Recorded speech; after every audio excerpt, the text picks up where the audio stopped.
बिस्मिल्लाहिर्रहमानिर्रहीम। अस्सलाम वालेकुम नाज़रीन, मैं हूं जावेद चौधरी। ख्वाजा थियोडोर रूजवेल्ट अमेरिका के पहले सदर थे जिन्होंने अमेरिकन माशरे में काले और गोरे का फर्क मिटाने का आगाज किया था।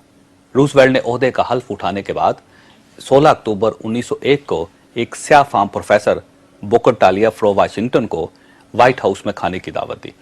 बुकर वाशिंगटन अमेरिका का पहला स्याह फाम बाशिंदा था जिसने व्हाइट हाउस में गोरे सदर के साथ डिनर किया था, और ये 17 और 18 अक्टूबर की सबसे बड़ी खबर थी।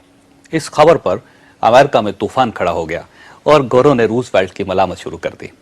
गोरे अमेरिकन का कहना था कि सदर ने काले को गोरों के साथ बिठाकर हमारी तौहीन की, चुनांचे सदर का मुआवजा होना चाहिए। रूजवेल्ट ने अपोजिशन, अखबारात और सिविल सोसाइटी के तमाम एतराज़ात तहम्मुल से सुने और गालबन 25 से 26 अक्टूबर को कौम से खिताब करते हुए कहा कि आप बताइए, क्या स्याह फाम बाशिंदे इंसान नहीं हैं? क्या ये लोग अमेरिकन नहीं हैं? अगर हैं तो फिर इनका कसूर क्या है?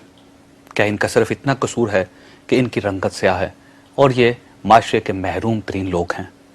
रूजवेल्ट ने कहा, मैं पूरे अमेरिका का सदर हूँ और इस अमेरिका में स्याह फाम बाशिंदे भी शामिल हैं और मेरी ज़ात पर बुकर वाशिंगटन को भी इतना ही हक है जितना गोरे टॉम, डिक और हेनरी को हासिल है। इसके बाद थियोडोर रूजवेल्ट ने बड़े तारीखी अल्फाज कहे। रूजवेल्ट ने कहा, सियासतदान, लीडर्स और हुक्मरानों का काम माशरे की तकसीम को ख़त्म करना होता है। इसका काम महरूम तबकों को ज़मीन से उठाकर मरात याफ्ता तबकों के बराबर लाना होता है, और मैं किसी ऐसे शख्स को लीडर मानने के लिए तैयार नहीं हूँ जो इस तकसीम को कम करने की बजाय इसमें इजाफा करे। ख्वाजात, माशरे में 3 तबके होते हैं: रूलिंग क्लास, कंफर्टेबल क्लास और डिप्राइव क्लास। रूलिंग क्लास हुकूमत करती है, कंफर्टेबल क्लास खुशहाल और आरामदेह ज़िंदगी गुजारती है, जबकि डिप्राइव क्लास ज़िंदगी की नेमतों का इंतज़ार करती है।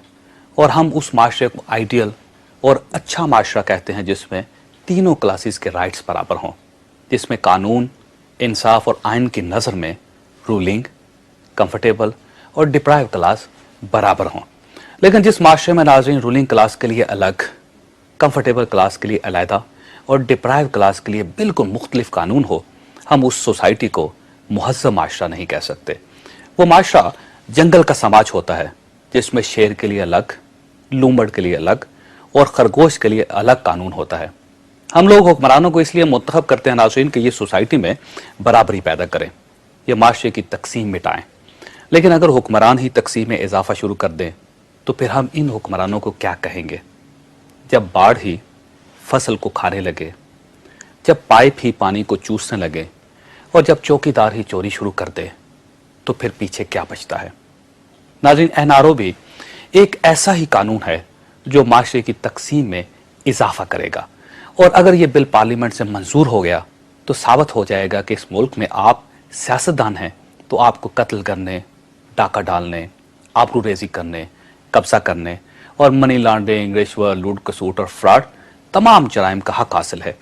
और अगर कोई कानून, कोई ज़ाब्ता आपका रास्ता रोकता है तो उस ज़ाब्ते को, उस कानून को ख़त्म कर दें। और इसके बरक्स अगर आप आम शहरी हैं तो आपको गिलास तोड़ने पर भी फांसी हो सकती है।